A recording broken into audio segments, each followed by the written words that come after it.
kita tengok masing-masing cikgu jadi blur, cikgu jadi tak tahu macam mana nak menggunakan komputer, tak tahu macam mana nak mengajar anaknya, anak muridnya.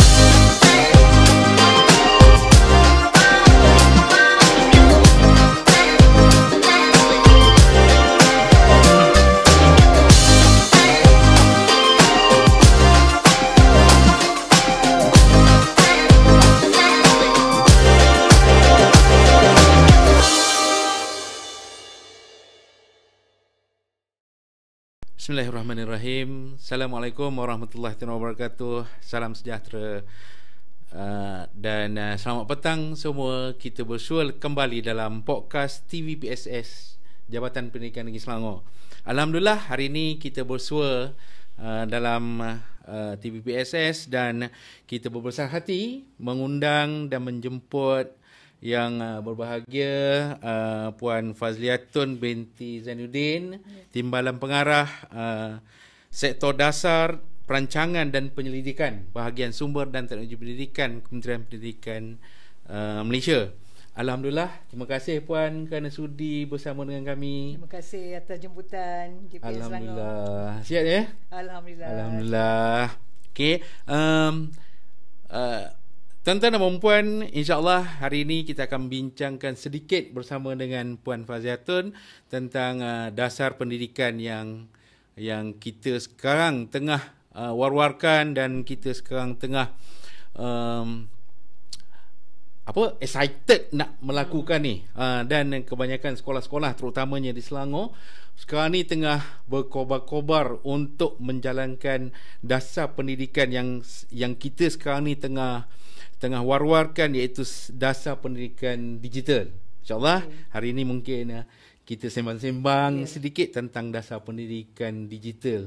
Okay, khususnya kita nak galakkan cikgu-cikgu dan sekolah-sekolah di Negeri Selangor lah, supaya dia dapat pengetahuan yang lebih, dapat pengalaman, mungkin pengalaman daripada Puan Fazliatun sendiri tentang dasar pendidikan di Kementerian Pendidikan.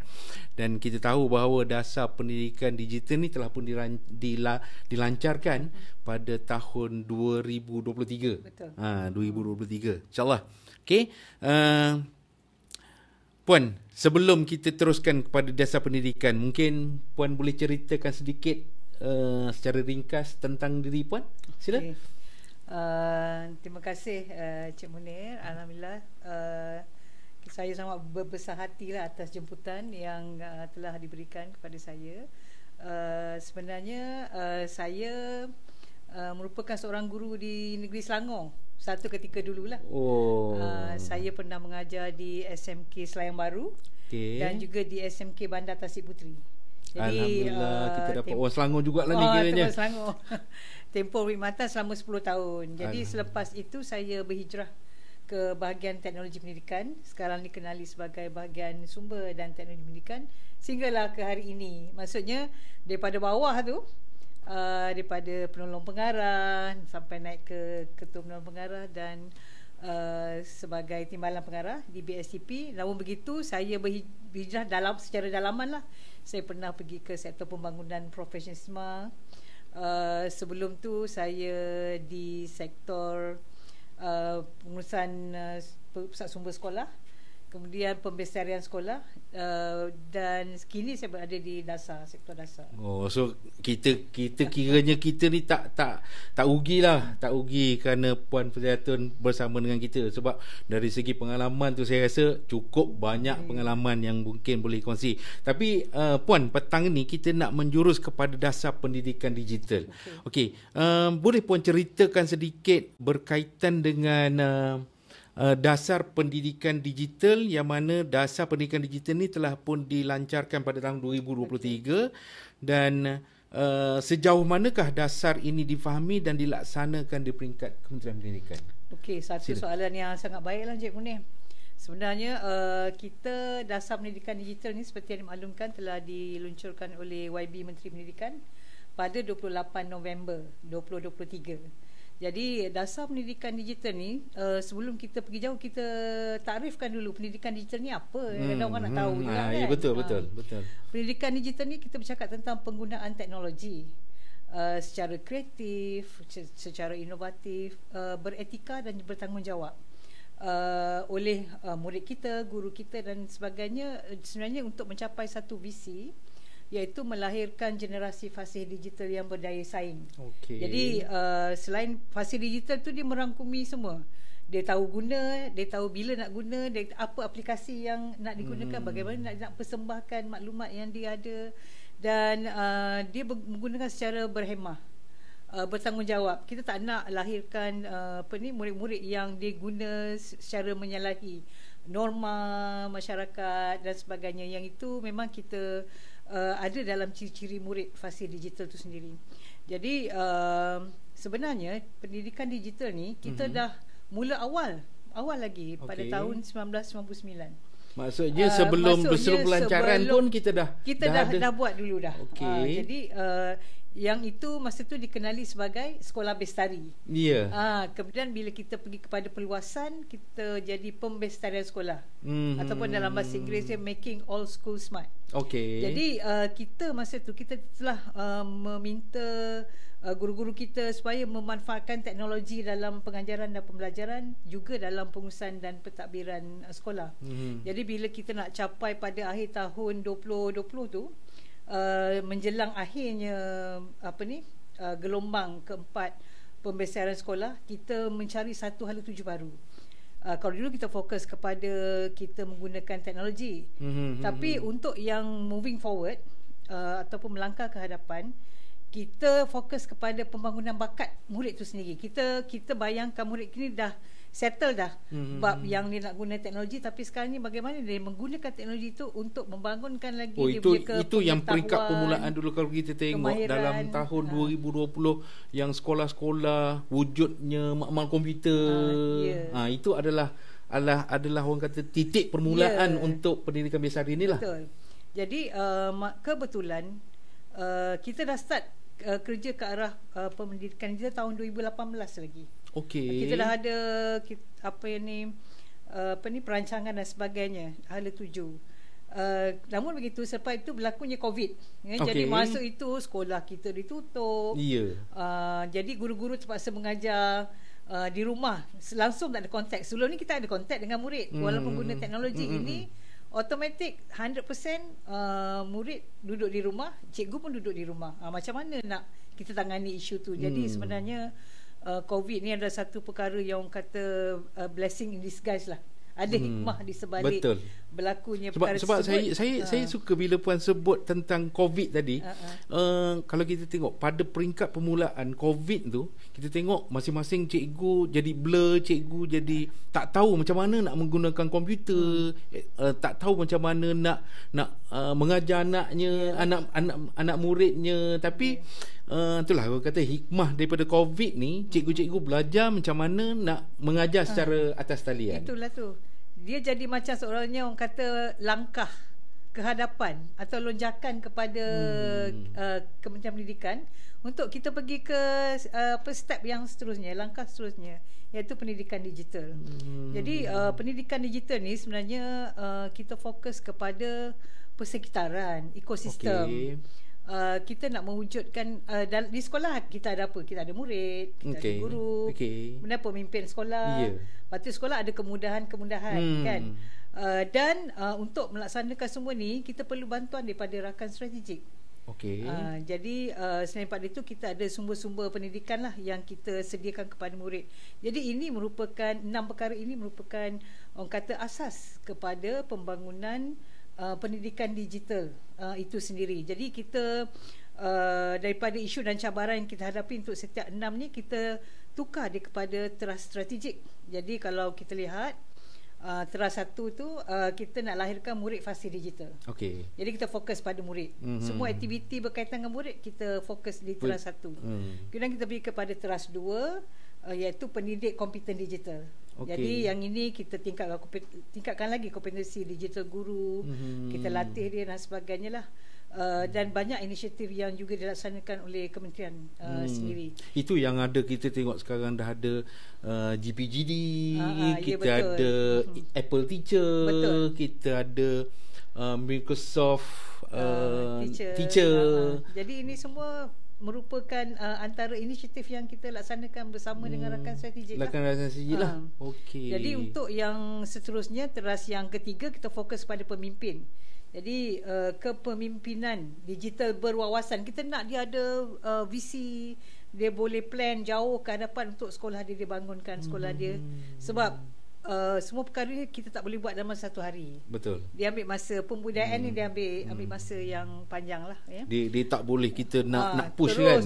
Kita kena asuh pelan-pelan. Betul. Nanti kan cikgu kita stres. Betul. Murid kita pun stres kan. Jadi kita kena ada perancangan.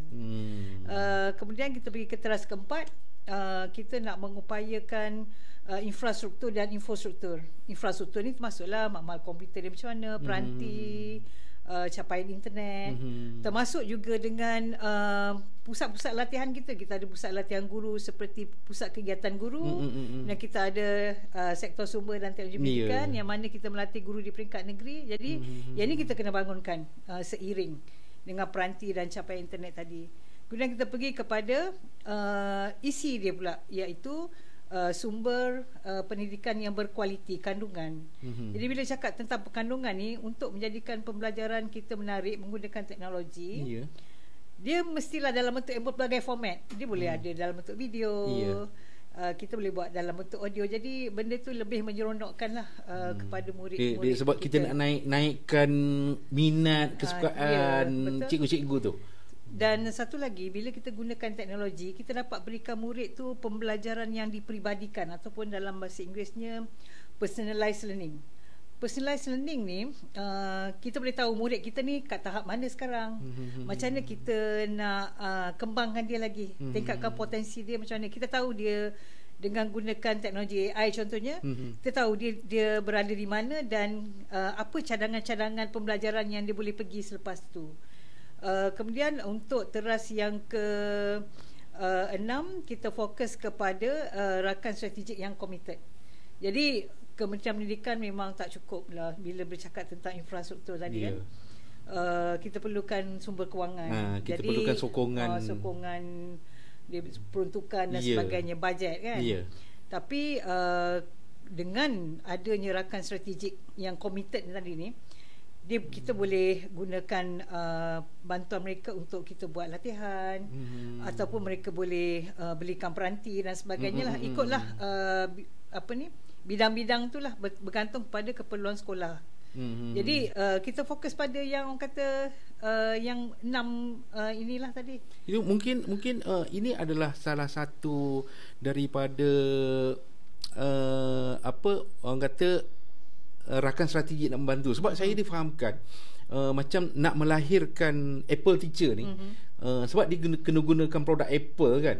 Tapi saya dapat tahu bahawa Apple tu sendiri, dia bila dia nak melatih guru-guru kita, dia boleh bagi satu package yang mana cikgu-cikgu ni boleh beli peralatan ataupun device produk Apple ni secara ansuran. Kalau dulu kita nak beli produk Apple ni kena beli cash kan. So produk Apple ni agak mahal, tapi sekarang ni saya nampak, saya tengok, saya difahamkan Apple dah bagi satu jalan pada cikgu-cikgu kita untuk dapatkan produk dia secara ansuran. Itu memang betul ke Puan? Betul. Hanya dalam dunia ni, hanya di Malaysia saja yang kita dapat kumpulkan 3 gergasi teknologi untuk duduk bersama-sama dalam satu platform, iaitu Pelantar Delima kita lah. Jadi Apple tadi yang disebut, kemudian Microsoft, Google, ini kalau dekat tempat lain memang tak akan dapat. Jadi berkat usaha sama kita dengan syarikat ini, daripada dulu masa zaman pembesarian sekolah lagi, kita dah ada engagement dengan mereka. Jadi kita teruskan dan kita dapat benefit daripada perkara tersebut. Kalau kita lihat, bila kita nak melaksanakan PDP, pengajaran pembelajaran, katakan kita nak melaksanakan persidangan video atau video conference, tak kisahlah dia nak guna Zoom, ataupun dia nak guna Teams, ataupun dia nak guna Google Meet. As long as dia tahu macam nak guna. Jadi kita sebenarnya kita tak nak ikat cikgu tu dengan satu-satu produk. Kita bagi peluang untuk cikgu berkarya melalui pekerjaan mereka, melalui PDP mereka, supaya dia dapat menjadikan pembelajaran lebih menyeronokkan. Sebab saya tengok juga kalau kita tengok rakan-rakan strategik kita, contoh tadi macam video conference tu yang macam puan sebutkan tadi kan, macam Google Meet. Kalau Google Meet, kalau kita tengok dia bila kita masuk secara personal, dia ada had tertentu untuk kita masuk. Tapi bila kita ni di bawah Kementerian Pendidikan bergelar sebagai seorang cikgu, bila kita menggunakan Google Meet ataupun kita gunakan Microsoft Teams ke apa, dia jadi penyertaan dalam satu-satu tu ramai. Betul kan? Betul. Itu adalah sumbangan lah, kelebihan lah. Terima kasih juga kita kepada mereka lah kerana bantu kita ya, Puan. Betul. Setuju. Kalau tidak, kita perlu keluarkan sumber kewangan yang sangat tinggi. Kita kena keluarkan bajet yang besar lah untuk itu. Dia bila sebut tentang syarikat ni, dia ada business model dia. Kalau ikut sekarang, business model yang kita guna pakai ialah beri servis ataupun perkhidmatan kepada pengguna dulu. Bila pengguna dah suka nak guna, dia akan secara sukarela untuk beli, maksudnya pergi kepada subscription yang premium. Jadi tak ada siapa-siapa yang paksa. Cikgu dengan rela hati untuk guna. Sebagai contoh macam Canva. Canva kita dah sediakan, ni yang basic. Tapi kalau cikgu tu rasa dia minat lah nak guna Canva untuk PDP, nak buat presentation dan sebagainya, dia akan subscribe sendiri. Jadi sebenarnya itu juga merupakan perubahan budaya yang berlaku apabila kita gunakan teknologi. Kita tak kisah kita gunakan kata sedikit kewangan untuk dapatkan apa yang kita perlukan. Itulah saya tengok macam kalau sebut tadi, macam kalau kata cikgu nak buat presentation, kalau dulu bila sebut presentation orang akan rujuk kepada Microsoft PowerPoint. Tapi sekarang kita dah ada Canva. Macam-macam kan. Macam-macam. So nampaknya cikgu sekarang dah banyak pilihan untuk dia orang buat presentation. Bukan? Betul. Itulah. Puan, mungkin Puan boleh kongsi sedikit dengan kami di sini lah. Apa harapan Puan ataupun harapan especiallynya bahagian sumber dan teknologi pendidikan lah terhadap penggunaan pendidikan digital dalam kehidupan ataupun dalam proses pembelajaran cikgu-cikgu kita masa kini. Soalan yang sangat baik tu ya. Jadi untuk kita melaksanakan sesuatu dasar ni, bila sebut perkataan dasar, dia merupakan komitmen kerajaan. Sebab tu kalau kita rujuk contohnya kepada buku Rancangan Malaysia ke-12, jadi dia dah memang masukkan perkataan dasar pendidikan kita. Dia kata nak tak nak Kementerian Pendidikan mesti hasilkan satu dasar baru. Sebenarnya dasar pendidikan digital ni sebenarnya adalah langkah ke hadapan kita apabila menjelang 2020 tamatlah dasar pembesiaran sekolah.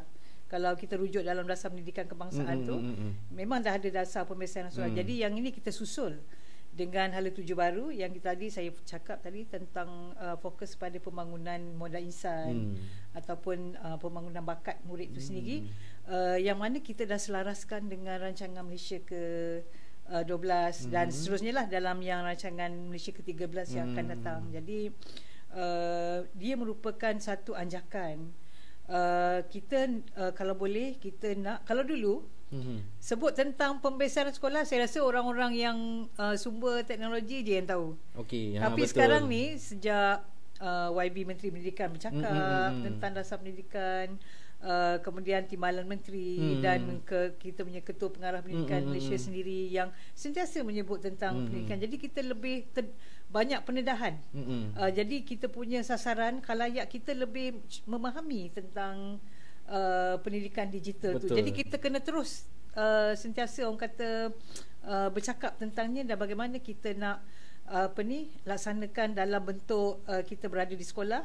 Contoh nak melaksanakan pengajaran pembelajaran dan juga dari segi pengurusan dan pentadbiran di sekolah. Jadi kalau boleh kita nak merangkum semua, sama ada dari segi kurikulum, pentadbiran, dari segi co-akademik ataupun co-curriculum. Jadi kita sekarang ni tak ada isu. Jadi lebih memang sangat mudah lah.